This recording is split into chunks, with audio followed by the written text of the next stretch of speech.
In the world of sports, some careers seem destined for greatness, while others are shaped by the trials and tribulations of fate. The term star-crossed refers to a situation or relationship that is doomed to fail due to unfortunate circumstances or bad luck, originating from the belief that the positions of the stars influence our destinies. Kevin Garnett can be summed up in one word: intense. One of the best trash talkers of all time. He would beat you not only with his words, but also with his game. He could do anything on offense, from his deadly mid-range jump shot to his post moves and highlight dunks. But it was his defense that won games for his team. Garnett entered the league in 1995, straight out of high school, becoming only the third player to do so. He was drafted number 5 by the Minnesota Timberwolves. The Wolves were in just their 6th year in the NBA and had never won more than 29 games in any of those years. Garnett joined the team with young stars Isaiah Rider, Christian Laettner, and Tom Gugliotta. Initially, he started on the bench, but when Laettner was traded, he became a starter. The Wolves finished the 95-96 season with a win-loss record of 26-56, a 5-game improvement over the previous year. While this was a minor improvement, hopes were high, especially with KG showing potential as their franchise player. Garnett averaged 10 points and 6 rebounds, and was named to the All-Rookie Second Team. The Wolves also had the 5th pick in one of the deepest drafts in NBA history, signaling a bright future for Minnesota. With the 5th pick in the 1996 draft, the Wolves selected Garnett's future Celtics teammate, Ray Allen, but traded him to the Milwaukee Bucks for Stephen Marbury. Ray Allen would become a 2-time champion and the greatest three-point shooter until Stephen Curry. But at that time, the Timberwolves needed a point guard, and Marbury had a close relationship with Garnett from their high school days. The Wolves' future seemed set with Garnett, Marbury, Rider, and Gugliotta leading the team. However, Rider began a pattern of off-court misbehavior. He was insubordinate towards Timberwolves management and was convicted of 5th-degree assault for kicking the female manager of a sports bar. By July 23, 1996, Minnesota lost patience with Rider and traded him to Portland in return for Bill Curley, James Robinson, and a conditional first-round draft pick in 1997. With a 40-42 record, the Timberwolves made their first playoff appearance in franchise history. Garnett and Gugliotta made their first All-Star appearances, and Marbury established himself as a valuable young lead guard. However, the Houston Rockets, led by Hakeem Olajuwon, Clyde Drexler, and Charles Barkley, proved too much as the Timberwolves were swept 3-0 in the first round of the 1997 NBA playoffs. In the 1997 draft, aside from Tim Duncan, Chauncey Billups, and Tracy McGrady, most of the drafted players became busts. The Wolves could have drafted serviceable players like Steven Jackson or Bobby Jackson, but opted to select center Paul Grant with their 20th pick, whose career average was 1.8 points. In the 1997 season, Garnett and Marbury established themselves as two of the brightest rising stars. Despite losing Gugliotta for half the season, the Wolves had their first winning season with a 45-37 record, but they were eliminated in the first round of the playoffs by the Seattle Supersonics in 5 games. Before the 1998 season started, the Wolves and Garnett agreed to a 6-year contract extension worth $126 million.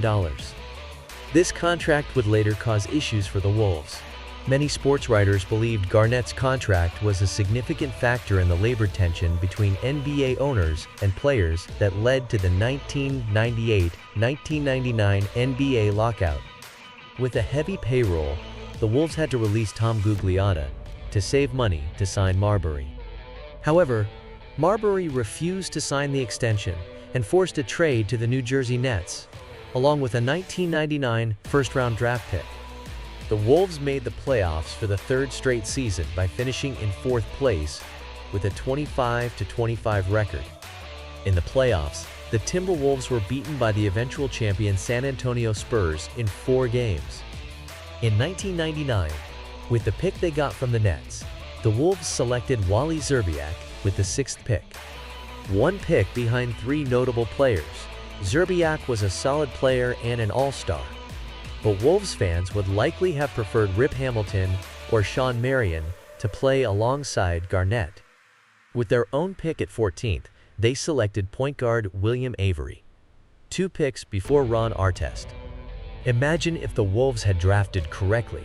They could have had Garnett, Hamilton, and Artest. Despite Garnett's greatness, he managed to carry his team to their first 50-win season and a 3rd-place finish. But again, they were eliminated in the first round by the Portland Trail Blazers. Then, in the 2000 season, 2 events made it harder for Garnett to carry his team. On May 20, 2000, Timberwolves guard and Garnett's close friend Malik Sealy was killed by a drunk driver shortly after celebrating Garnett's 24th birthday. Later that year, the NBA ruled that the free agent signing of Joe Smith was illegal. The league punished the team by stripping them of 3 first-round draft picks, fining owner Glenn Taylor $3.5 million, and suspending general manager Kevin McHale for 1 year. In the 2001 NBA season, Garnett led the Wolves to a 47-35 record and made the All-NBA second team. But again, the Wolves did not survive the first round of the playoffs, losing to the Spurs 3-1. In the 2001-2002 season, the Timberwolves bowed out in the first round for the 6th consecutive time, getting swept 3-0 by the Dallas Mavericks, led by Michael Finley, Steve Nash, and Dirk Nowitzki. The next season, the Timberwolves posted a 51-31 record, but for the 7th consecutive time, they did not make it out of the first round, losing to the Los Angeles Lakers. In the 2003-04 season, things finally seemed to come together for Garnett. In past years, the Wolves had been practically a one-man show, but now they had made 2 valuable acquisitions: highly talented but volatile swingman Latrell Sprewell, and seasoned 2-time NBA champion Sam Cassell, who supplanted Troy Hudson at point guard. Additionally, defensive center Irvin Johnson complemented the inconsistent Michael Olowokandi. Powered by the best supporting cast of his career, Garnett averaged 24.2 points, 13.9 rebounds, 5.0 assists, 2.2 blocks, and 1.5 steals per game for the season. Recording career highs in points, rebounds, and blocks, Garnett was named the league's most valuable player for the first time. With a franchise record 58 wins, the Wolves stormed into the playoffs and finally conquered their playoff bane by defeating the Denver Nuggets 4-1 in the first round. After disposing of the strong Sacramento Kings 4-3 in the Western Conference semifinals, Garnett and the Timberwolves met the Lakers in the Western Conference Finals. However, playmaker Cassell went down with a back injury.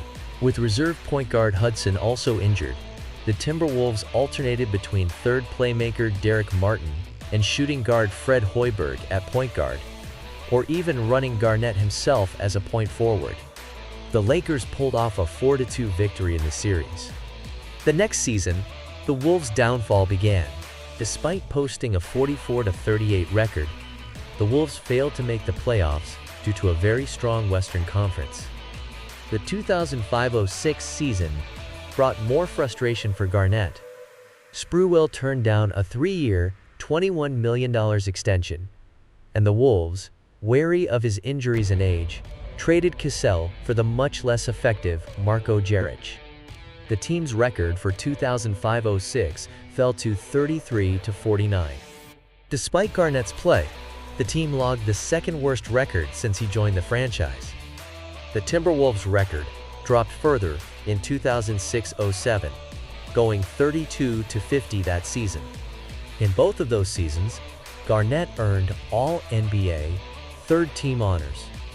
During the 2007 offseason, Glenn Taylor admitted that although he planned on retaining Garnett, he finally listened to trade offers. Garnett's name was mentioned in various trade rumors involving the Chicago Bulls, Los Angeles Lakers, Golden State Warriors, Indiana Pacers, Boston Celtics, Phoenix Suns, and Dallas Mavericks. Garnett later confirmed that his preferred trade destinations were the Lakers, Celtics, and Suns. He initially contacted Lakers superstar Kobe Bryant about joining the team, as the Lakers were his initial top choice. The Lakers originally had a trade framework in place that involved Lamar Odom and Andrew Bynum. On July 31, 2007, Garnett was traded to the Boston Celtics in exchange for Al Jefferson, Ryan Gomes, Sebastian Telfair, Gerald Green, Theo Ratliff, cash considerations, Boston's 2009 first-round draft pick, top 3 protected, and the 2009 first-round pick, which Minnesota traded to Boston in the Ricky Davis-Wally Szczerbiak trade of 2006. The 7-for-1 deal constitutes the largest number of players traded for a single player in league history. At the time of the trade, Garnett had the longest current tenure of any player in the NBA, with one team, having played for the Timberwolves for his first 12 seasons, a total of 927 games. Garnett said he was proud to be a part of the Celtics and hoped to continue its proud tradition and basketball success. Teammates' behavior and egos failed Garnett early in his career with the Wolves. Poor scouting and drafting by Wolves management failed to build around Garnett when Marbury left. The penalty of losing their 3 first-round picks in 2001, 2002, and 2004 due to the Joe Smith signing also hurt their chances of providing help for Garnett. They could have drafted Zach Randolph, Tyshawn Prince, and Anderson Varejao to boost their roster. With that additional talent, maybe the Wolves might have beaten the Lakers in the 2004 Western Finals, possibly giving KG his first ring. In his first season with the Celtics in 2007-2008, Garnett won his first title with Ray Allen and Paul Pierce against the Lakers. Injuries prevented them from repeating the next season, and in 2010, the Celtics lost to the Lakers. If Garnett had been traded to the Lakers in the 2007 season, the Lakers would have had a prime Garnett and Bryant, with a supporting cast of Derek Fisher, Trevor Ariza, Luke Walton, and Kwame Brown.